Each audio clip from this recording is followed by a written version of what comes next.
The leather seat is cold beneath my thighs, even through my dress. Raphael's Maserati smells like expensive cologne and danger, a combination I should hate but don't.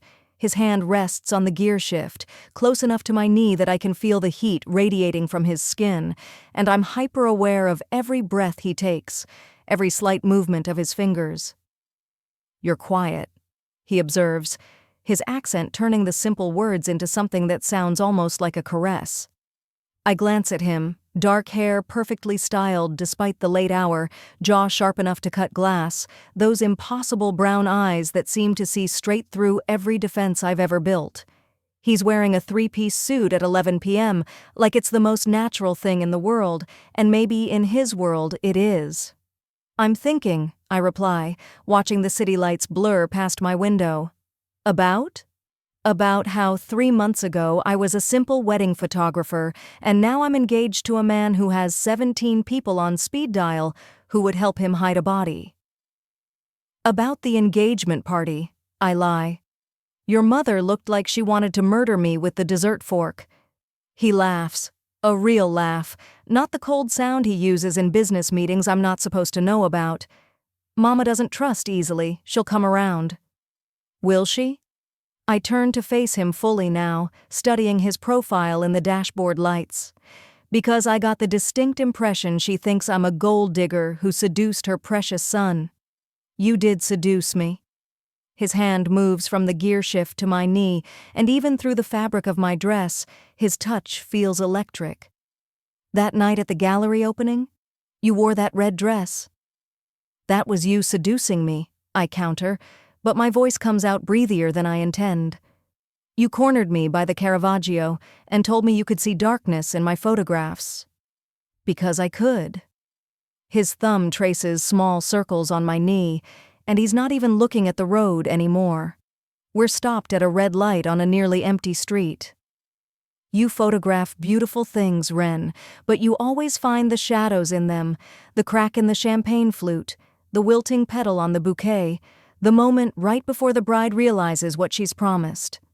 My breath catches because he's right, because he sees things about me that I don't advertise.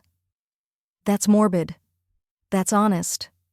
The light turns green, but he holds my gaze for 3 more seconds before shifting his attention back to the road. His hand stays on my knee. "I don't want a woman who only sees the surface. I have enough people in my life who lie." "And yet you still haven't told me exactly what business you're in." "I know, of course. I'm not stupid.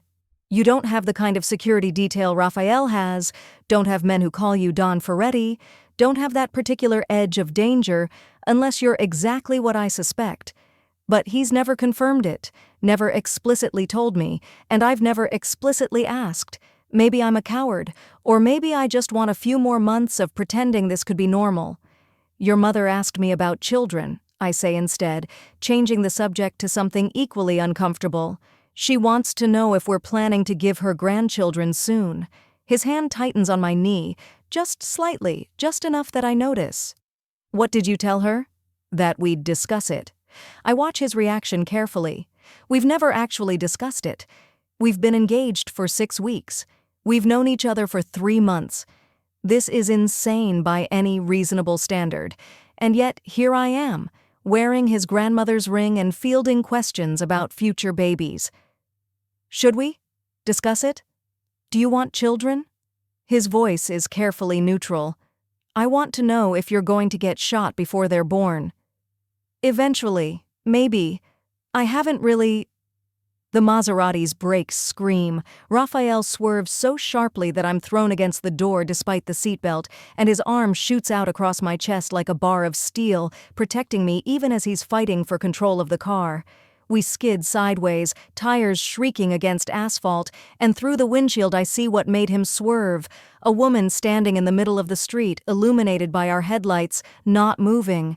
She's holding something. No, 2 somethings. We stop with inches to spare, the car's nose practically touching her legs, and she doesn't flinch. Just stands there in ripped jeans and a leather jacket, dark hair wild around her face, and even from here I can see she's beautiful. The kind of beautiful that makes my stomach sink because I recognize the look Raphael is wearing. He knows her. Stay in the car.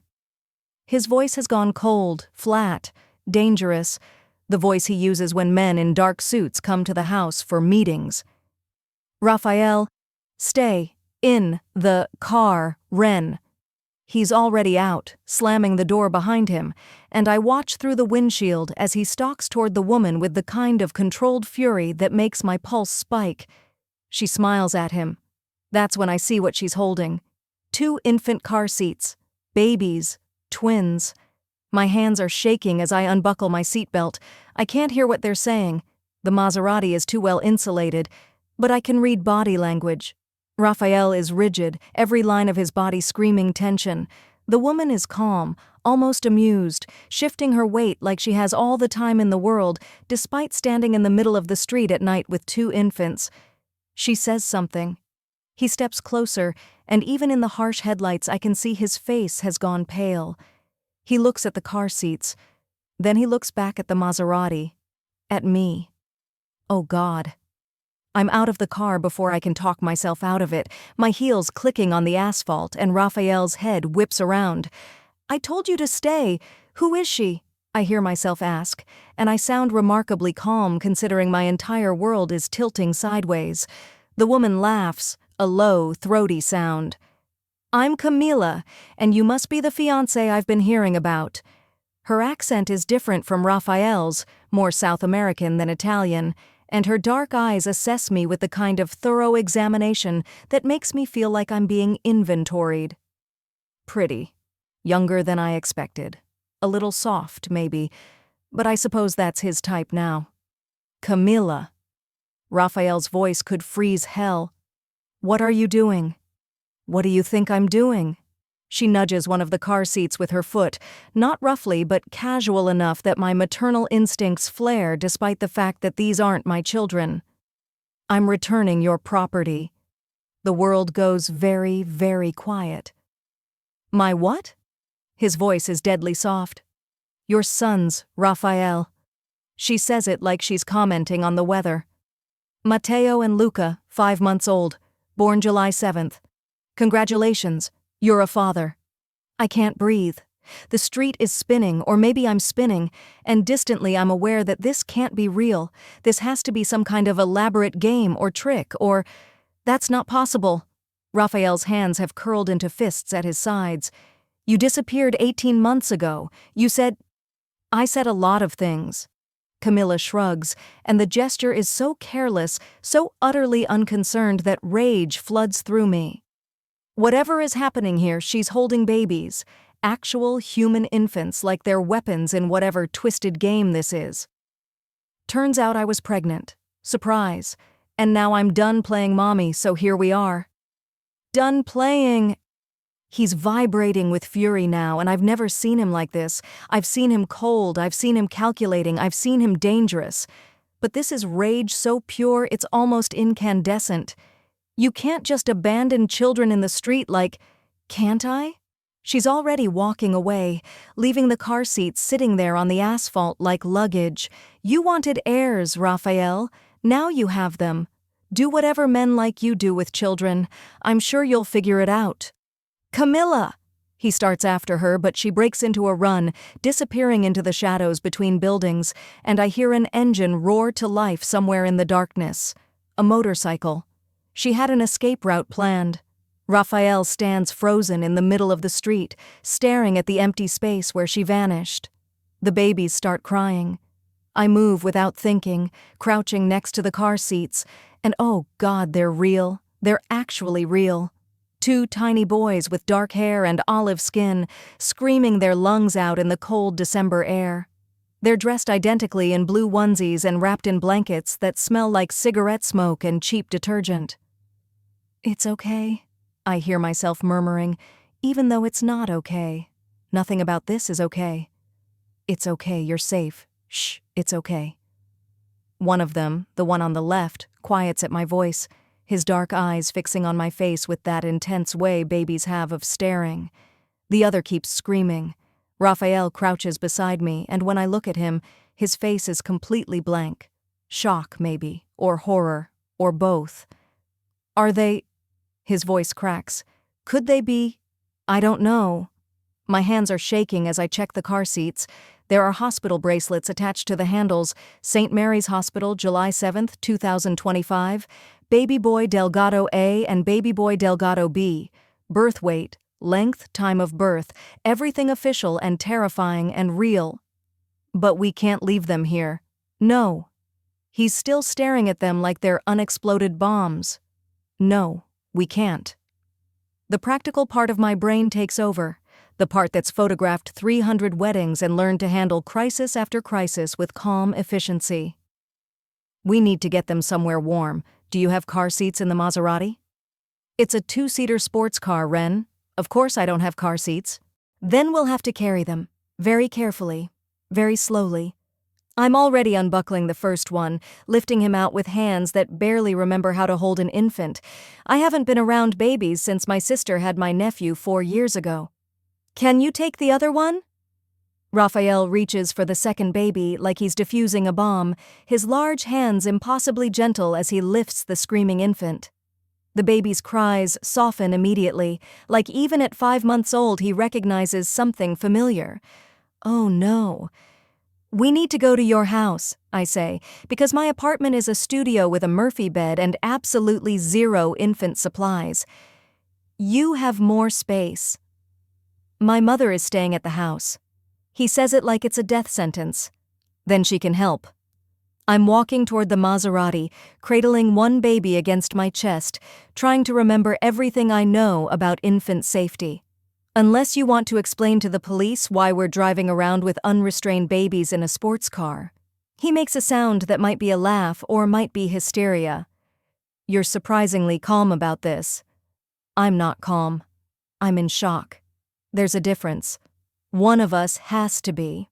The drive to Raphael's Beacon Hill brownstone takes 15 minutes that feel like 15 hours. I'm sitting sideways in the passenger seat with one baby carefully cradled against my chest, and Raphael is driving 5 miles under the speed limit with the other infant balanced in his left arm, steering one-handed. If a cop stops us, we're going to jail. No cop stops us. The baby I'm holding, Matteo or Luca, I have no idea which, has fallen asleep against my collarbone, his tiny hand fisted in my dress, his breath warm against my neck. He smells like powder and something sour, and when I adjust my hold slightly, he makes a small sound of protest before settling again. My chest feels too tight. She could be lying, Raphael says suddenly, his voice rough. The babies might not be mine. This could be a con. Does Camilla con people? I don't know why I'm asking. I don't know anything about Camilla except that she's beautiful and dangerous, and apparently the kind of person who abandons babies in the street. She used to con everyone. His jaw is so tight I can see the muscle jumping. Before, when we were together, she was... He stops. Starts again. She worked for my father. Enforcement. She was good at getting information from people who didn't want to talk. Enforcement. My brain translates that to what it actually means. Violence, intimidation, probably torture. And he's telling me this casually, confirming everything I suspected about his world, because apparently tonight is the night for horrible revelations. How long were you together? I shouldn't ask. I don't want to know. But the question comes out anyway. 3 years. On and off. He takes a turn so carefully it's almost comical. Mostly off. She didn't do commitment. Neither did I back then. What happened? She disappeared. The baby in his arm shifts, and he adjusts his hold with surprising competence. 18 months ago, middle of the night. No note, no explanation, no goodbye. One of my men found her apartment empty. I thought... His voice drops. I thought she was dead. I thought someone had taken her, killed her, because that's what happens in my world to people who disappear. But she wasn't dead. Apparently not. The brownstone comes into view.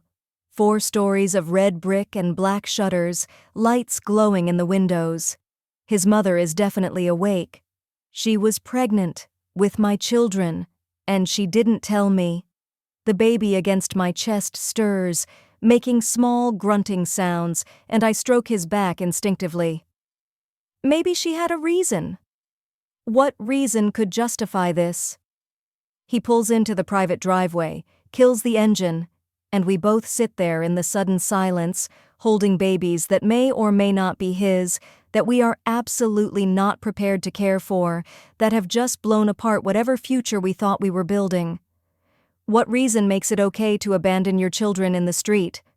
I don't have an answer for that. The front door opens. Raphael's mother, Elena Ferretti, 65 years old, elegant even in a silk robe at midnight, stands in the doorway, and even from here I can see her face shift from irritation to shock. "Raffaele?" Her voice carries across the driveway. "What the hell is that?" "A complication, Mama." He's out of the car, still holding the baby with extraordinary care, and I scramble to follow. "We need to talk." Elena Ferretti has many qualities. Warmth is not traditionally one of them, but the moment we step into her son's house, it's his house technically, though she's been staying here since she flew in from Sicily 3 weeks ago, holding 2 infants, something shifts in her expression. "Madonna Santa." She crosses herself, then immediately reaches for the baby Raphael's holding. "Give him to me. You're holding him like a football." "I'm holding him fine." "Give him to me, Raphael Domenico Ferretti." She has the baby in her arms before he can protest, cooing at him in rapid Italian, checking him over with the efficiency of someone who's raised 5 sons. "He needs changing." "When did you last feed him? Why does he smell like smoke? Whose baby is this?" "We don't know yet," I say, and her sharp gaze snaps to me. We've spoken maybe 20 words total in the 6 weeks since Raphael put his grandmother's ring on my finger. She doesn't like me. She's made that abundantly clear. Someone left them in the street. We brought them here. Left them in the street? What do you mean left them in the street? Babies don't just... She stops. Her eyes go very wide. "Camilla." Raphael goes rigid. "How did you..." "Because I know that woman, and this is exactly the kind of thing she would do." Elena is already moving toward the stairs, still holding the baby, and her voice has gone cold in a way that reminds me where Raphael learned his dangerous tone. "Where is she?" "Gone. On a motorcycle. She said they're mine." He's following his mother up the stairs, and I trail behind them, still holding the other baby. He's waking up now, starting to fuss, and I bounce him gently the way I remember my sister doing. "She said they're 5 months old. She said she's done playing mother." Elena stops at the top of the stairs, and when she turns to face her son, her expression is pure fury. "And you believe her?" "I don't know what I believe." He runs a hand through his hair, destroying the perfect styling, and he looks younger suddenly. Less like the dangerous man who runs whatever criminal empire his family built, and more like a son who desperately needs his mother's help. "But we can't leave them. Not until we know." "No."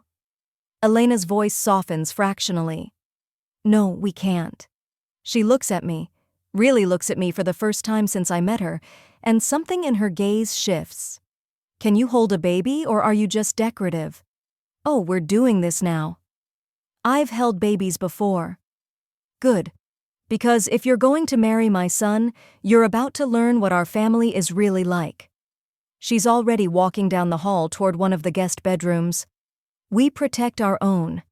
Even when they show up in the middle of the night, even when the circumstances are impossible, even when the mother is a selfish psychopath who should be drowned in the Charles River." By 2 a.m., we've established a few facts. Fact 1. The babies are definitely around 5 months old based on their size and the hospital bracelets. Fact 2. They're hungry. Desperately hungry. Raphael's driver, a man named Dante who apparently doesn't sleep and doesn't ask questions, has made an emergency run to a 24-hour pharmacy for formula, bottles, and diapers. Fact 3. Neither Raphael nor I have any idea how to prepare a bottle. Elena has taken over with the weary competence of a woman who's done this 5 times before, heating formula to the exact right temperature, testing it on her wrist, and showing us how to hold the babies at the correct angle to prevent gas. Fact 4.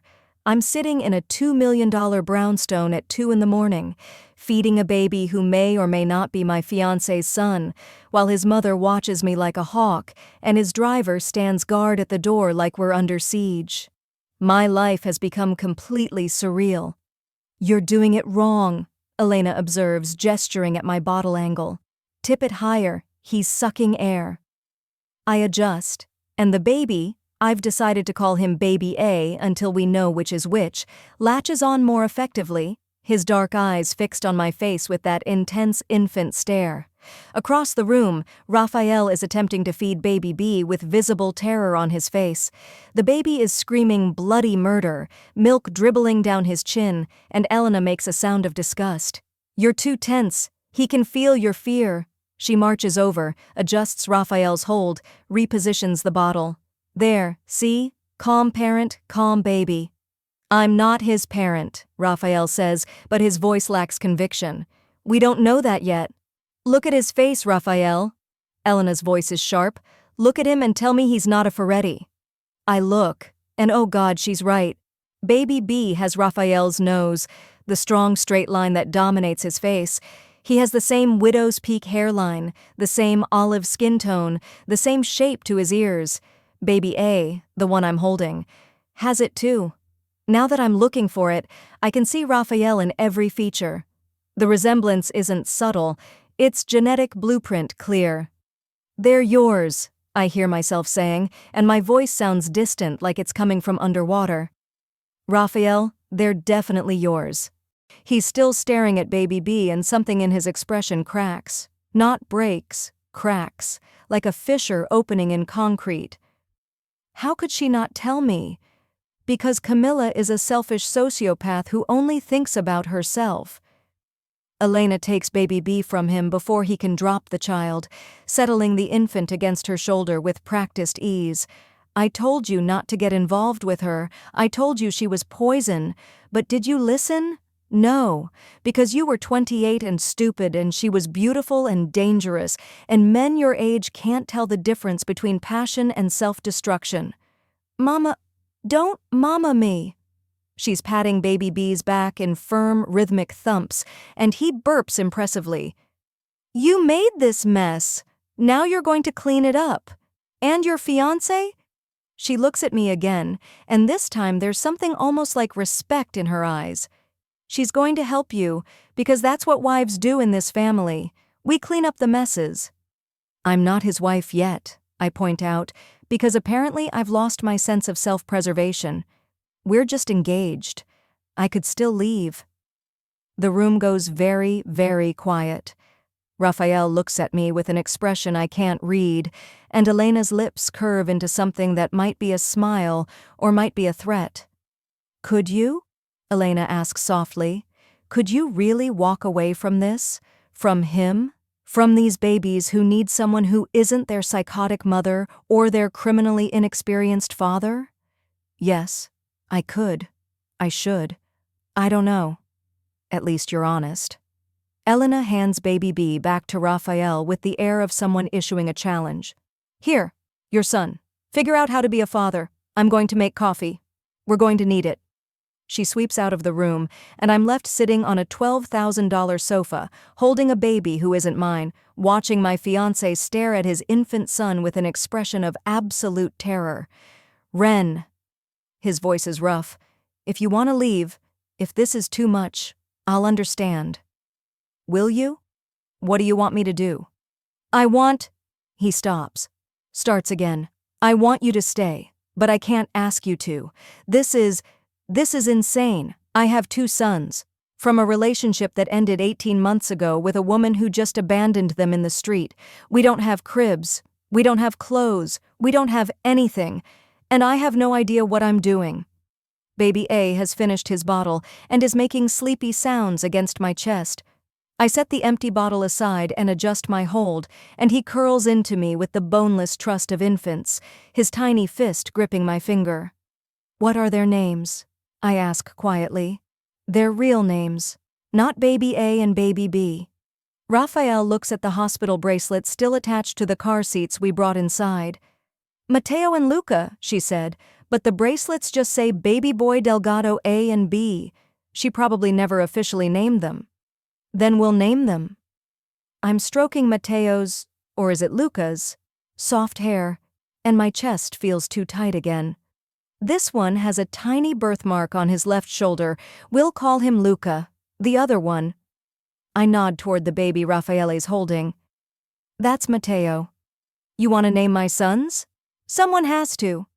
And suddenly I'm angry, furious, at this Camilla woman who could carry these babies for 9 months, give birth to them, care for them for 5 months, and then just leave them in the street, like garbage.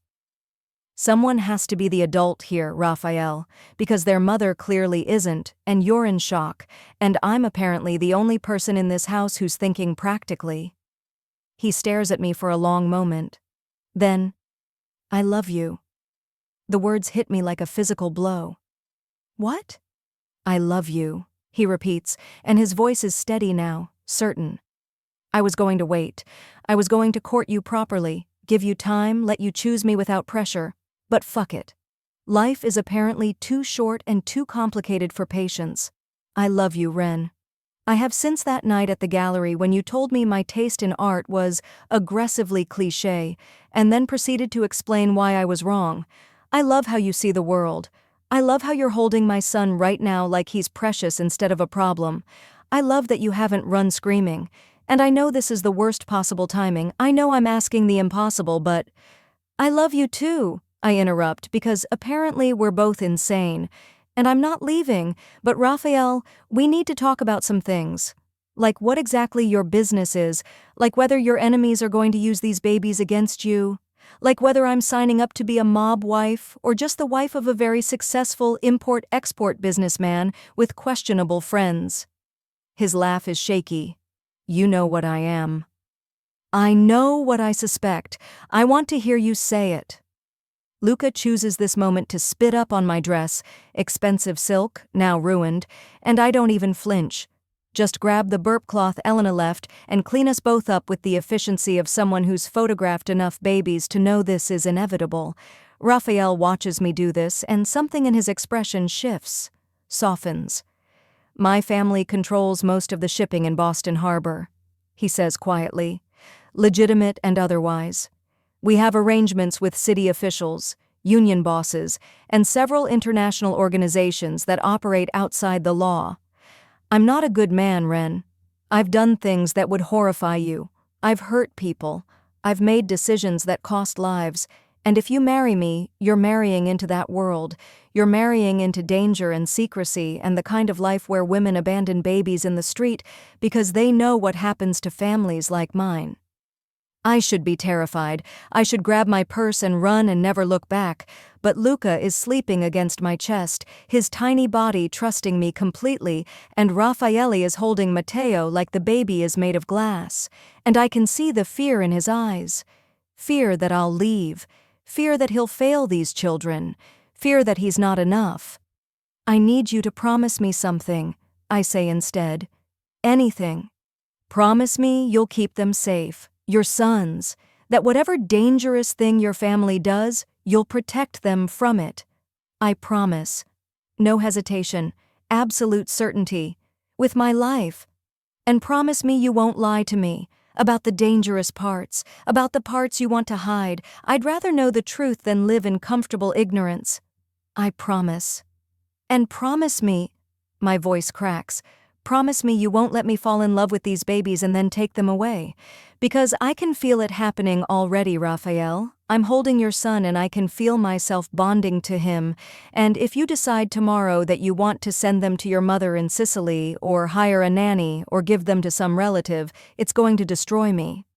He's across the room in 3 strides, careful not to jostle Mateo, and he's kissing me, desperate and gentle and tasting like coffee and fear. Luca makes a grumpy sound between us, protesting the disruption, and Raphael pulls back just enough to press his forehead against mine. I promise, he whispers. You, me, Mateo, Luca, that's our family now, if you want it. I want it. God help me, I want it. Okay. Okay? Okay. I kiss him back, soft and certain. But we're getting paternity tests tomorrow, and car seats and cribs, and about a million other things neither of us knows how to shop for. He laughs against my mouth. My mother will help. Your mother hates me. My mother is currently making coffee at 2 a.m. to help us figure out how to care for my sons. She doesn't hate you anymore. He strokes Luca's hair with one finger, and the gesture is so tender it makes my chest ache. She hates Camilla. You, she's reserving judgment on. That's something, I guess. Elena's voice carries from downstairs.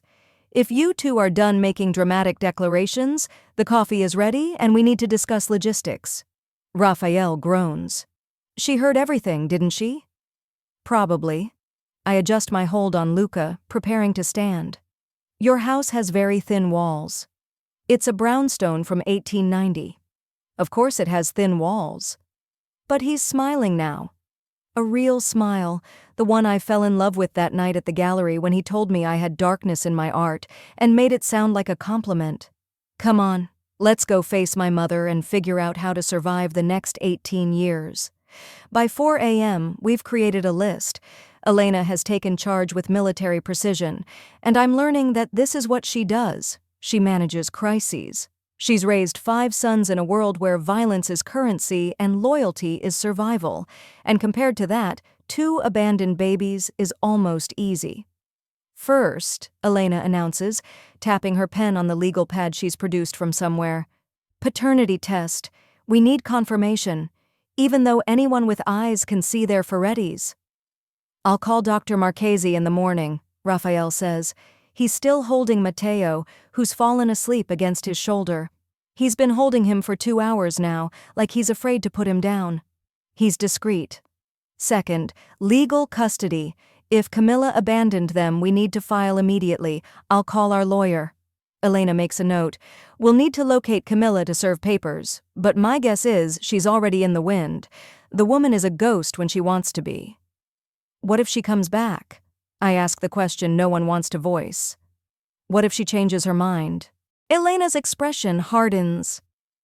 Then we deal with her, but Camilla doesn't change her mind. She makes decisions, and she commits. If she's decided she doesn't want to be a mother, she won't be back. You sound certain. I am. I've known Camila Delgado for 5 years. She's brilliant, she's dangerous, and she's completely incapable of caring about anyone but herself. Motherhood requires selflessness. She doesn't have it in her. Elena turns to a new page. Third, immediate supplies. Car seats, cribs, clothes, diapers, formula, bottles. I'll make a list. Dante can shop when stores open. I can shop, I volunteer, because sitting around this house waiting feels impossible. I know what babies need. Both Elena and Raphael stare at me. You do? Raphael sounds skeptical.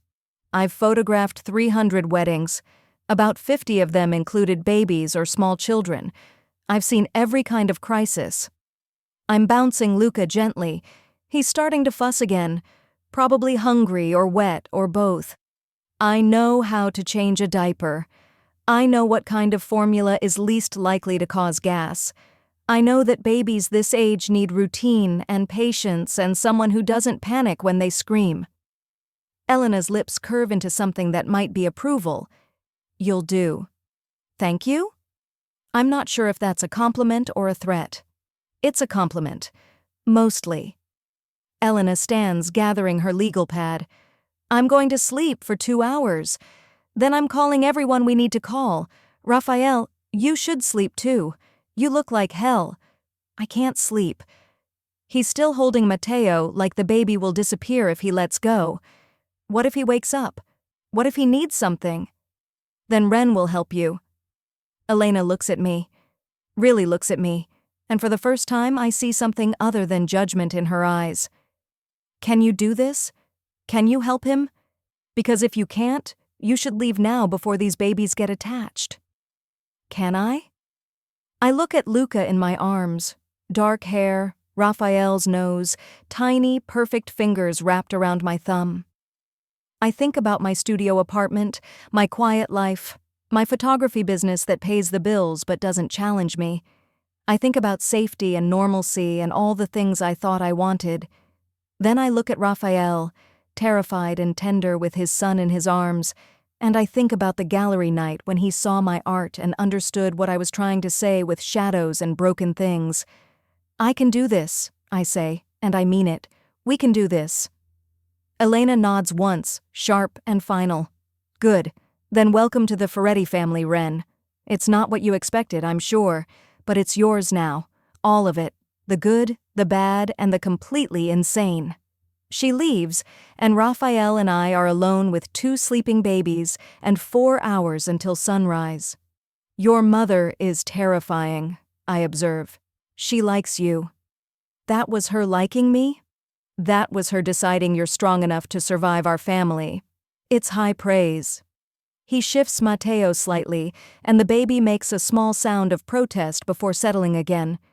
Ren, are you sure about this? Really sure? Because once we're in, we're in. There's no casual dating when you're raising children together. We're already engaged. Casual dating wasn't really on the table. This is different. This is... He gestures helplessly with his free hand. This is instant family. This is sleepless nights and dirty diapers and probably years of trauma when they're old enough to ask why their mother didn't want them. This is my world, which is dangerous, and your world, which is normal, colliding in the worst possible way. Luca squirms in my arms and I adjust him, stroking his back until he settles. Do you want me to leave? No. The word is immediate, fierce. God, no, but I need you to choose this with your eyes open. My eyes are open. I meet his gaze across the expensive coffee table, across the ruins of our planned future, across the new reality we're building in real time. I see you. I see them. I see what this life will be, and I'm choosing it anyway. Why? Because you see the darkness in my art and love it, because you're holding your son like he's the most precious thing in the world, because your mother is terrifying but she's teaching me how to be strong, because I've spent my life photographing other people's happiness and I want my own, because I love you, and because someone needs to teach you how to hold a bottle properly. He laughs, shocked and relieved and exhausted. We're insane. Probably. Luca is definitely wet now, and I can smell it. Do you know how to change a diaper? No. Do you want to learn? He looks at Matteo, then at me, then at Luca. Something in his expression shifts, fear transmuting into determination. Yes, teach me. We spend the next hour learning the basics. How to change a diaper without getting peed on. Raphael learns this lesson the hard way. How to swaddle a baby so they feel secure without cutting off circulation. How to tell when crying means I'm hungry versus I'm tired versus I'm uncomfortable. Raphael is terrible at all of it. He's too tense, too careful, too afraid of breaking them. But he's trying. God, he's trying so hard. And watching him attempt to swaddle Matteo for the 4th time while the baby screams in protest makes my heart hurt in the best way. Like this, I demonstrate with Luca, who's temporarily calm. Firm but gentle. Arms down. Wrap across, tuck under, wrap again. They want to feel contained, like they're back in the womb. Raphael mimics my movements, and this time Matteo doesn't scream, just makes a grumpy sound and then settles. Falls asleep right there in his father's arms, swaddled and peaceful. I did it. Raphael sounds shocked. You did it. I'm smiling so hard my face hurts. See? You're not completely hopeless. I'm mostly hopeless. But he's smiling too, that rare, genuine smile that transforms his entire face. But I have you. So maybe we'll survive this. Maybe.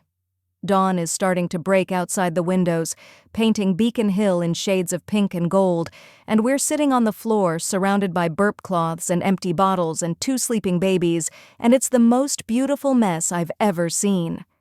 My phone buzzes. I ignore it. It buzzes again. You should check that, Raphael says. Might be important.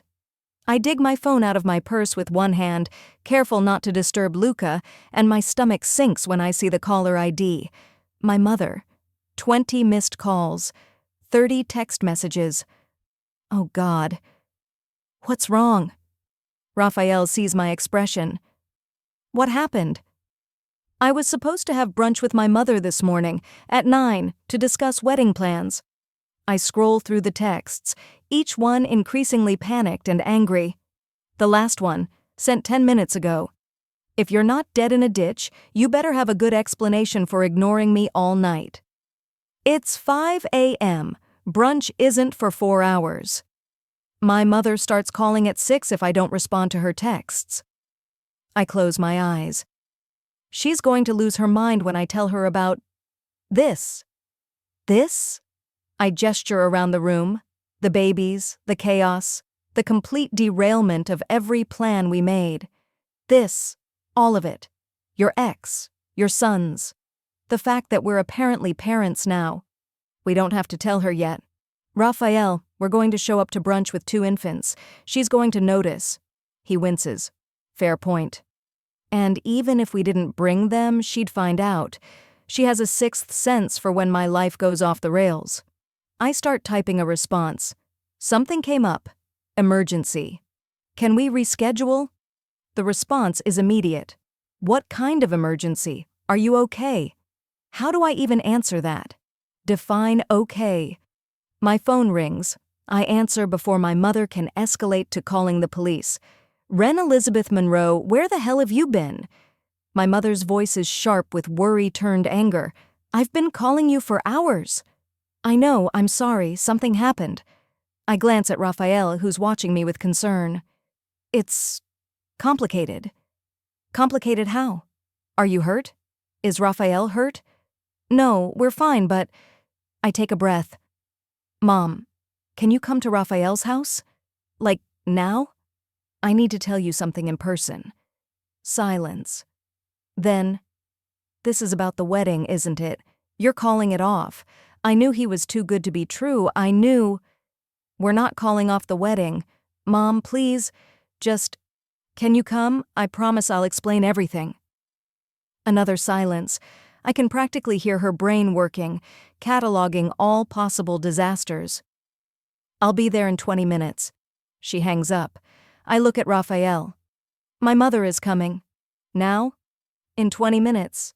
To see the babies. To find out why I've been unreachable all night. I'm suddenly very aware of how I must look. Rumpled dress, no makeup, hair falling out of its style, holding a baby that isn't mine. This is going to be a disaster. Your mother seemed nice when I met her. Raphael sounds doubtful. At the engagement party. That was before her daughter became an instant mother to her fiancé's secret children. I'm standing now trying to figure out where to put Luca so I can attempt to make myself presentable. She's going to have questions. So many questions. We'll answer them. Together? Together. He stands too, still holding Matteo with that careful protectiveness that's going to make me cry if I look at him too long. We're a team now, right? You, me, and 2 babies who appeared out of nowhere. Some team. But I'm smiling despite the panic because he's right. We are a team. For better or worse, definitely worse at the moment, we're in this together. Elena appears in the doorway, looking remarkably put together for someone who slept exactly 90 minutes. I heard, "Your mother is coming." You were listening? The walls are thin, remember? She moves into the room, and there's something almost gentle in her expression now. Do you want me to leave? Give you privacy? No. The word comes out before I can think about it. No, please stay. My mother is... She's going to be overwhelming, and I might need backup. Elena's smile is sharp and satisfied. I'm excellent at overwhelming mothers. It's going to be fine, Wren. Trust me. I don't trust her, not completely. But when she takes Luca from my arms so I can attempt to fix my appearance, she's careful and competent, and she's murmuring to him in Italian, soft words that sound like lullabies. Maybe I'm starting to trust her. A little. Raphael catches my hand as I turn toward the bathroom. Hey. Hey. We're going to be okay. He says it like a promise. All of us. I kiss him quickly, a brief press of lips that tastes like dawn and desperation and hope. We better be. Because I'm not doing this outfit twice. His laugh follows me down the hall, and despite everything, despite the chaos and the fear and the complete insanity of the last 6 hours, I'm smiling. My mother arrives in exactly 19 minutes. I've managed to wash my face, fix my hair into something resembling intentional, and change into clothes I keep in Raphael's closet, jeans and a soft sweater that smell like his cologne. Not exactly brunch attire, but better than a rumpled cocktail dress with spit up on the shoulder. When I come back downstairs, my mother is already in the living room, standing very still, staring at Raphael holding Matteo and Elena holding Luca. "Ren." Her voice is carefully controlled. "Would you like to explain why your fiancé is holding a baby?" That's actually what I needed to tell you." I move to stand next to Raffaele, and his free hand finds mine immediately. United front. "Mom, this is Matteo, and that's Luca. They're Raphael's sons. They're 5 months old. We found out about them last night when their mother, his ex, left them in the street, and we're going to raise them." My mother blinks. Once, twice. Then she sits down very carefully on the sofa, her purse clutched in her lap like a shield, and says, "I need you to repeat that. Slowly." So I do. All of it. The drive home, Camilla in the middle of the street, the babies, the hospital bracelets, the conversation at 4 a.m. about whether I was going to stay or leave. I leave out the parts about his business because that's not my story to tell, but I include everything else. My mother listens without interrupting, which is unlike her. When I finish, she's quiet for a long moment. Then she looks at Raphael. "You didn't know about them?" "No, ma'am." His voice is respectful but firm. "Camilla disappeared 18 months ago. I thought she was dead. I had no idea she was pregnant. And now she's just gone? Again?" "Yes." "And you want to raise these babies?" "They're my sons." Simple. Certain. "Yes." My mother turns to me. "And you're staying? You're choosing this?" Am I? I look at Matteo sleeping in Raffaele's arms, at Luca making small sounds against Elena's shoulder, at the man I love looking at me like I'm his only lifeline. Yes, I'm staying. Why? Because I love him. Because these babies deserve better than being abandoned. Because I'm tired of photographing other people's lives, and I want to live my own. Because it's the right thing to do. My mother's laugh is sharp and a little hysterical. The right thing to do. "Ren, you're 29 years old. You run a photography business. You live in a studio apartment. You've never even had a goldfish. And now you're going to be a mother to twins? Just like that? Just like that." My voice is steadier than I feel. I know it's insane. I know it's fast. I know it's not what we planned, but life doesn't care about plans, Mom, and these babies need someone who's going to fight for them, so I'm fighting. She stares at me for a long moment. Then, to my complete shock, her eyes fill with tears. "Mom." "When your father died," she says quietly, and Elena's presence in the room makes this even more surreal. "You were 16. Do you remember what I told you? You told me we'd survive because that's what we do. We adapt." The memory is sharp and painful. Standing in our tiny apartment, my mother crying for the first time since the funeral, telling me that life would never be the same, but we'd make it work anyway. "I told you that because I believed it. I still believe it." She stands, crossing to where I'm standing next to Raphael, and she cups my face in both hands the way she used to when I was small. "You're my daughter. You've survived every terrible thing life has thrown at you. You'll survive this too." She looks at Raphael. "And you. You're going to marry my daughter. You're going to protect her and these babies with everything you have. Do you understand?" "Yes, ma'am." No hesitation. "Good." She releases me, and suddenly she's all business. The efficient single mother who raised me through grief and poverty and every crisis in between. "Now, what do you need? Have you bought car seats? Cribs? Do you have a pediatrician? What about childcare when Ren has to work? Have you thought about—" "We're handling it," Elena interrupts. And there's something fascinating about watching these two women, both fierce, both protective, both used to being in charge, assess each other. I've made a list. We're starting with the essentials today. My mother looks at Elena, really looks at her, and something passes between them. Some kind of understanding that I'm not privy to. You're his mother? I am. Then you and I need to talk about logistics, about expectations, about how we're going to make this work without destroying my daughter in the process. My mother's voice is steel wrapped in velvet, because if your son hurts her, if this situation hurts her, I will burn down everything you've built. Do you understand? Elena smiles, a real smile this time, with actual warmth. I understand, and I like you already. Come. Let's make more coffee and have a civilized conversation about how to manage our children's chaos. They leave together, two mothers who've spent their lives managing impossible situations, and I'm left standing with Raphael, who looks vaguely shell-shocked. That went better than expected, he says weakly. That went terrifyingly well. I sink onto the sofa, and he sits beside me, adjusting Matteo in his arms. Your mother and my mother are going to team up, aren't they? Probably. We're doomed. Probably. But he's smiling, and he leans over to kiss my temple, careful not to disturb his sleeping son. But at least we're doomed together. Matteo chooses this moment to wake up and immediately start crying, that newborn wail that sounds like the end of the world. Raphael looks panicked, and I laugh despite the exhaustion pulling at me.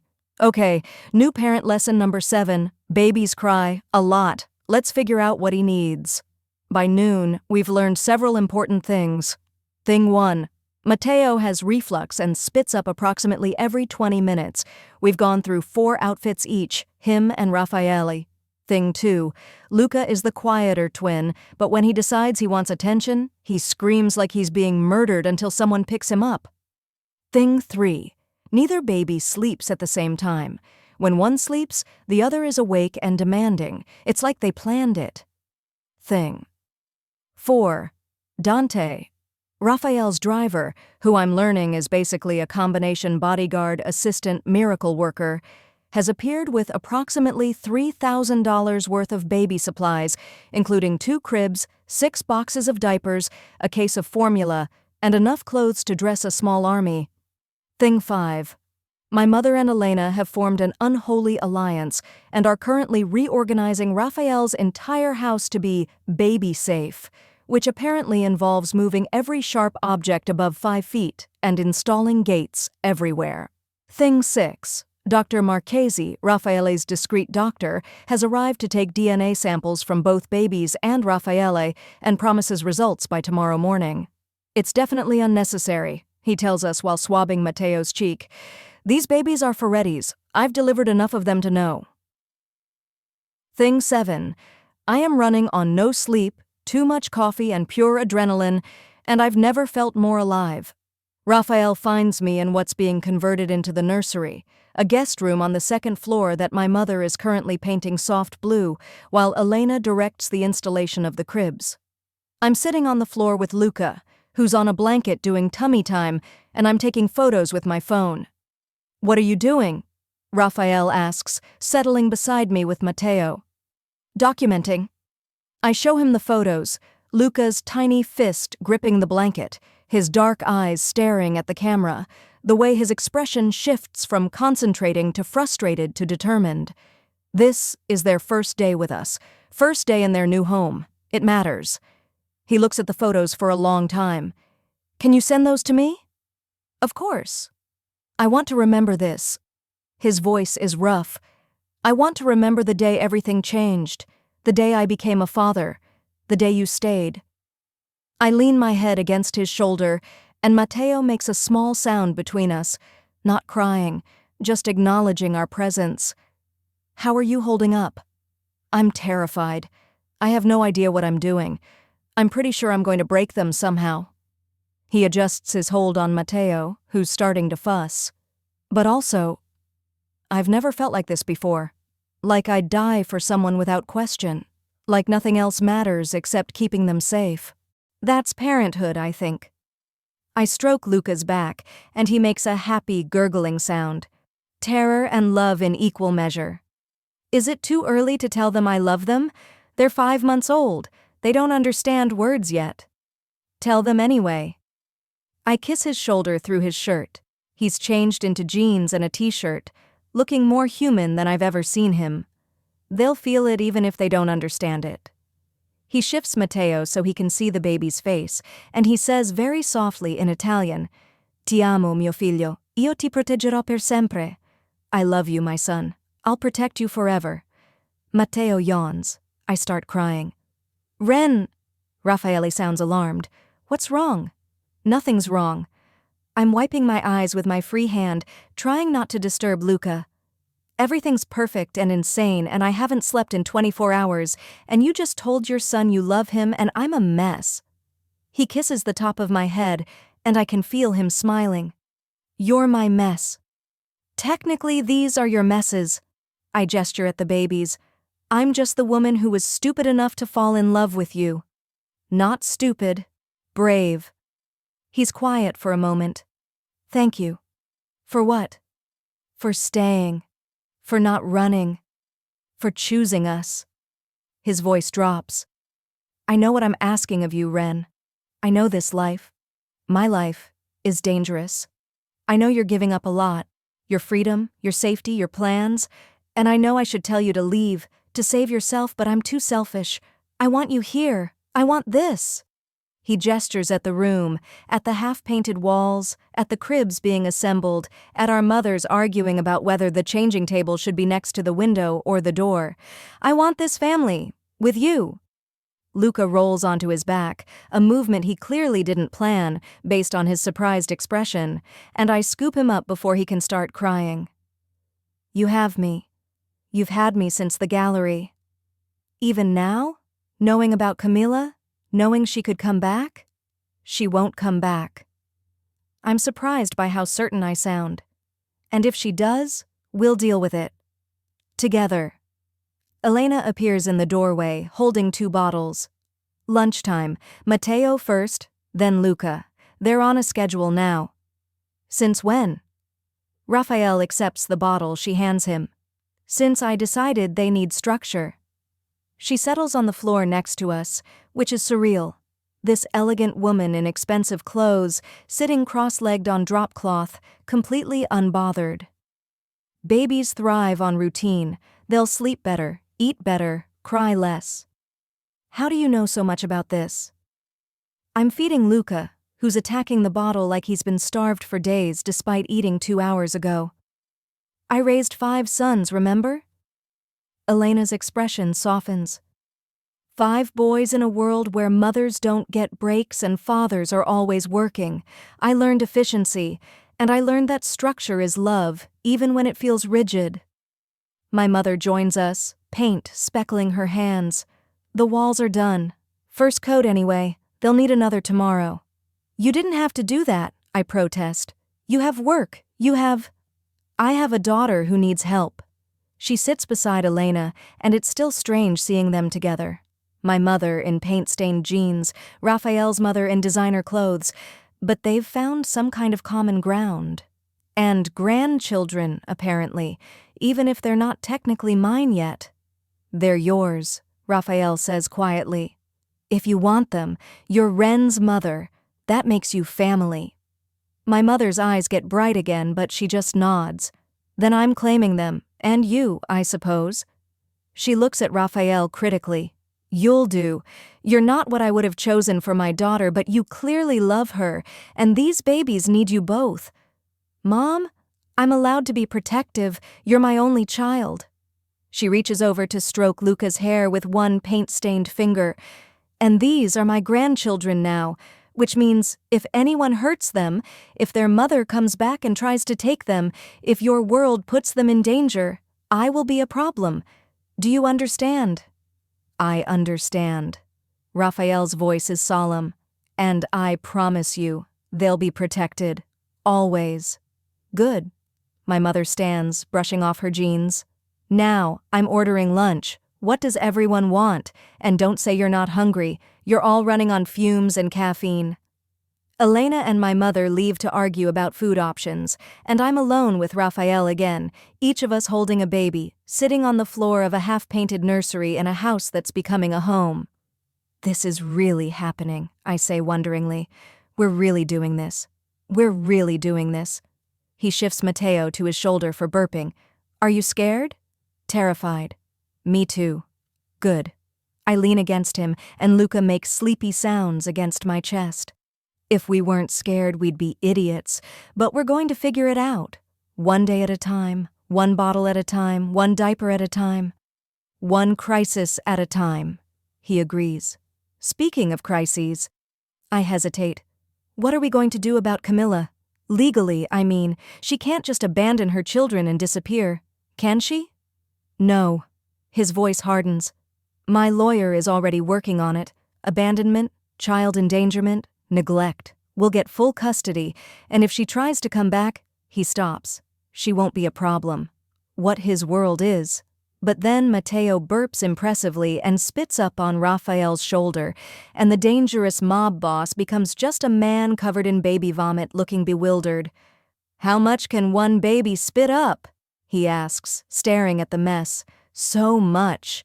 I'm laughing now, exhausted and delirious and happier than I've been in years. Welcome to parenthood. It's disgusting and exhausting and perfect. He kisses me over the babies, awkward and gentle and tasting like coffee. I love you. I love you too. I kiss him back. Now go change your shirt. You smell like curdled milk. You're so romantic. Someone has to keep you humble. He hands me Mateo and stands, and I'm suddenly holding both babies, one in each arm, both of them warm and heavy and real, and something in my chest cracks open. This isn't what I planned. This isn't the life I thought I wanted. But it's mine now. Ours. Ren? Raphael pauses in the doorway. Yeah? Thank you. He says it simply. For all of this. For them. For us. Thank you for seeing the darkness in my art. I adjust my hold on the babies, and they both settle against me with the trust that infants have. And for showing me that darkness doesn't have to be lonely. He smiles, that real, rare smile, and disappears down the hall. I look down at Mateo and Luca. Luca's asleep, his tiny fist curled against my chest. Mateo's watching me with those dark Ferretti eyes, and I swear he's trying to figure out who I am, what I mean to him. Hi, I whisper. I'm Ren. I guess I'm your mother now. Sort of. It's complicated. But I promise you this. I'm not going anywhere. You're stuck with me. Both of you. And your father. And your terrifying grandmothers who are currently reorganizing your entire life. I stroke Mateo's cheek with one finger. It's going to be chaos, but it's going to be okay, I promise. Mateo yawns. I take that as agreement. 3 days later. The paternity test results arrive via courier at 8 a.m. Dr. Marchesi personally delivers them, which tells me everything I need to know before Raphael even opens the envelope. We're in the kitchen. I'm feeding Luca. Raphael's attempting to make coffee one-handed while holding Mateo, and Elena is reading the newspaper with the calm of someone who's seen everything. Open it, Elena says without looking up from the financial section. We already know what it says. Raphael opens the envelope with one hand. He's gotten remarkably good at operating one-handed over the last 3 days, and reads silently. Well, I prompt, 99.9% probability. His voice is thick. They're mine. Officially. I told you, Elena says mildly. They have your grandmother's chin. They do? Identical. You had the same chin as a baby. Round and stubborn. She finally looks up, and there's satisfaction in her expression. So, now we make it official. File the papers, change their birth certificates. They'll be Ferrettis. Mateo and Luca Ferretti, I say, testing the names. They sound right. Strong. It fits them. Raphael sets the paper down and kisses Mateo's head, a gesture that's become automatic over the last 3 days. My sons. The doorbell rings. We all freeze. Who is that? I ask. Because Raphael's house has a gate and security, and nobody just shows up unannounced unless… I'll get it. Dante appears from wherever he lurks when we don't actively need him, and there's something tense in his posture.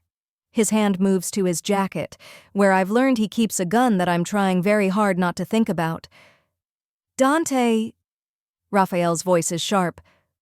Who is it? Dante checks the security camera by the door, and his expression darkens. It's a woman. Dark hair, leather jacket. She's alone. Oh no. Camilla, Elena says, and she's on her feet instantly, moving toward the door with purpose. That bitch. Mama. Raphael hands me Matteo and follows his mother. Let me handle this. You'll be too soft. Elena's voice is cold. She abandoned her children, Raphael. She doesn't get soft. I'm standing now too, both babies in my arms, my heart racing. This is it.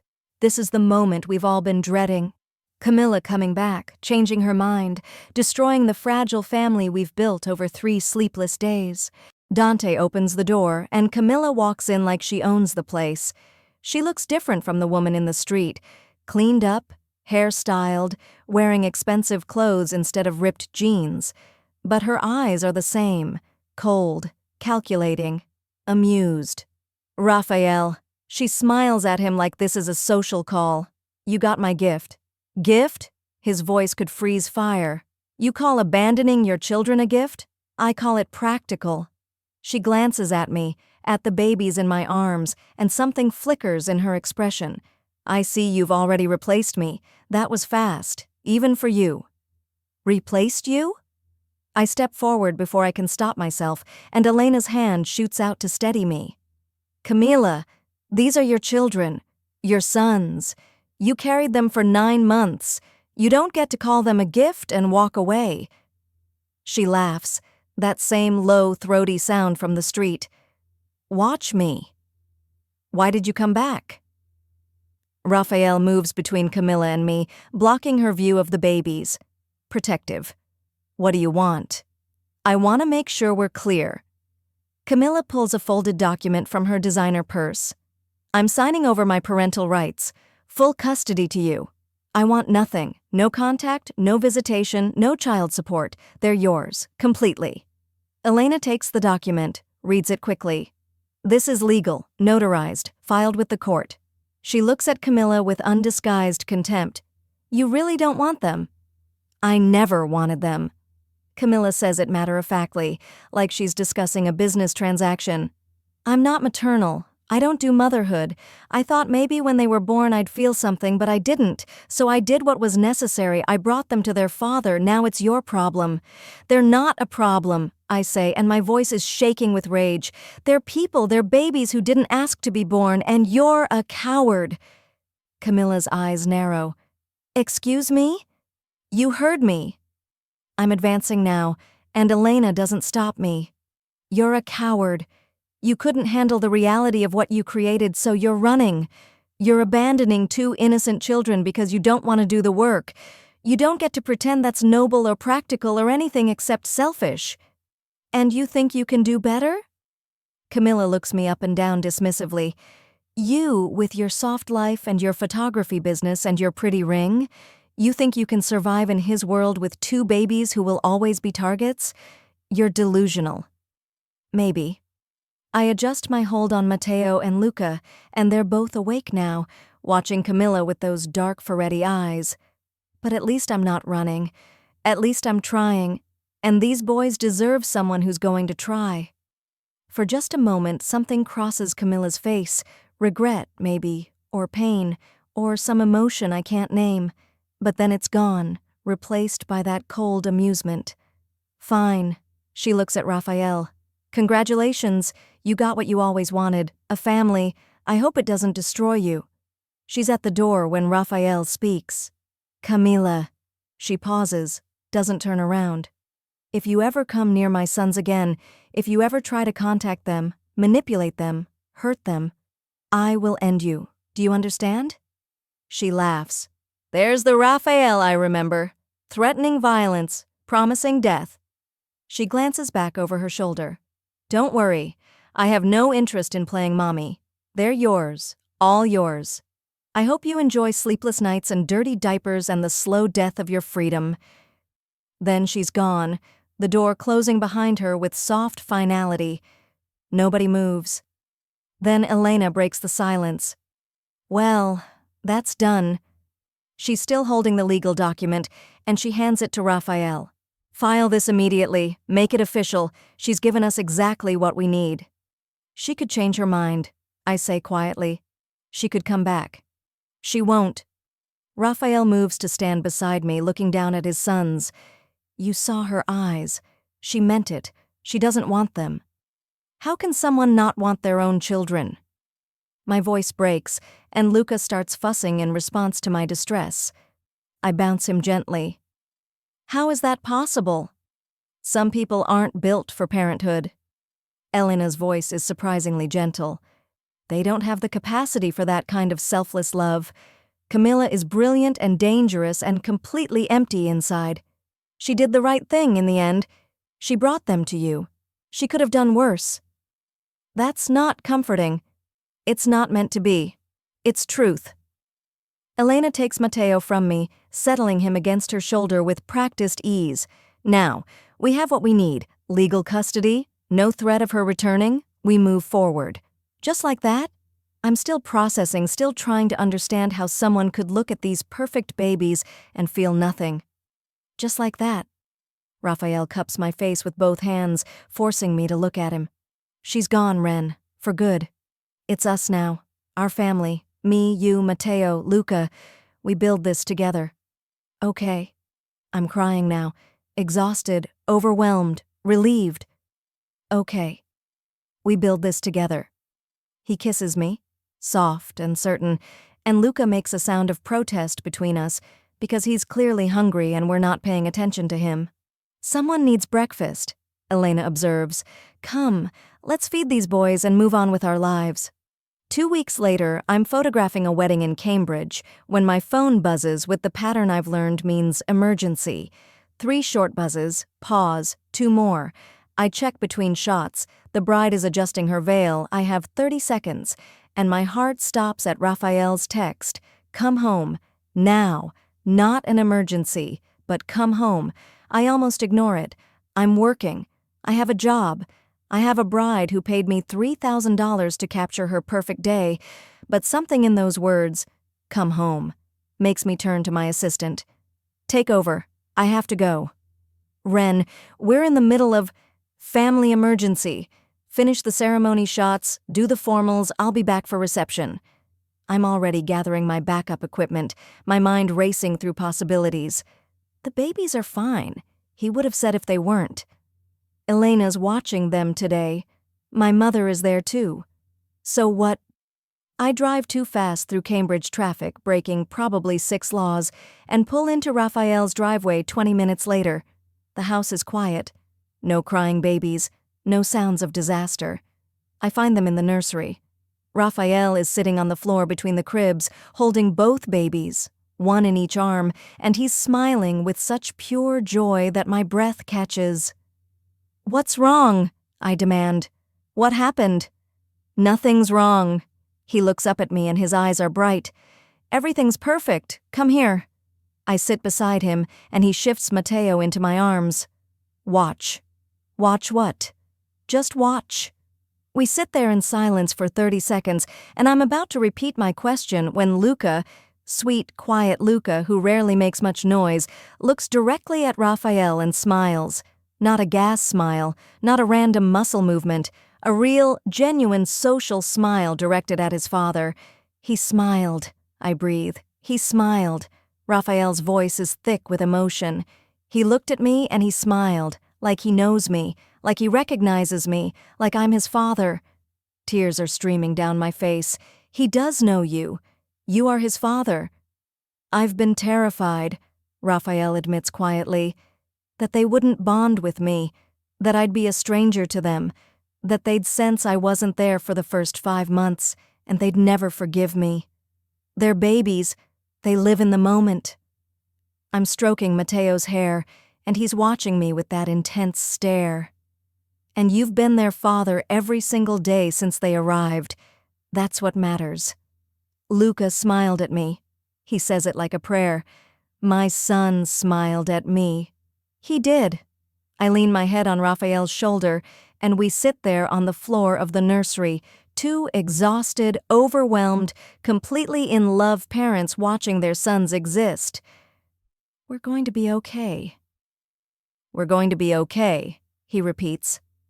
Matteo chooses this moment to also smile, a huge, gummy grin that transforms his tiny face. And then Luca does it again, and we're both laughing through tears, documenting every second with whispered commentary. "They're smiling," I say wonderingly. "Our boys are smiling." "Our boys." Raphael kisses my temple. "Our family." From the doorway, Elena's voice. "Are you two crying over baby smiles?" "Yes," we say in unison. "Good." She sounds satisfied. "You're officially parents now. Wait until they start teething. Then you'll really have something to cry about." But she's smiling too. I can hear it in her voice. And when I look up, my mother is standing beside her, filming this moment on her phone. "For posterity," my mother says when I raise an eyebrow. "Someday when they're teenagers and driving you insane, you'll want to remember this." "I don't need a video to remember this," Raphael says, "but there's no heat in it. This is permanent." Matteo smiles again, right at me this time, and my heart explodes with so much love I can barely breathe. "We're going to be okay," I whisper again, and for the first time since that night in the street, I believe it. The end, or maybe just the beginning. 6 months later. The twins are sitting in high chairs, covered head to toe in strained peas, when the doorbell rings. "I'll get it," I call to Raphael, who's attempting to convince Luca that the rubber spoon is not a projectile weapon. He's losing that battle. I open the door without checking the camera, which is a mistake I'll realize later, and freeze. A woman stands on the doorstep, mid-30s, elegant with Raphael's eyes and his mother's sharp cheekbones. "You must be Ren," she says, and her Italian accent is thicker than Raphael's. "I'm Giulia, Raphael's sister, and we need to talk about Camilla." Behind me, I hear Raphael's sharp intake of breath. "Giulia?" He appears beside me, Luca still in his arms despite the baby's best attempts to launch himself at the floor. "What are you doing here?" "Warning you." Giulia's expression is grim. The world tilts sideways. "She signed over her rights," I hear myself say. "She's gone." "She lied." Giulia looks at me with something like pity. "Camilla always lies, and whatever she's planning." She glances at the twins, at the family we've built, at the life we thought was settled. "You need to be ready."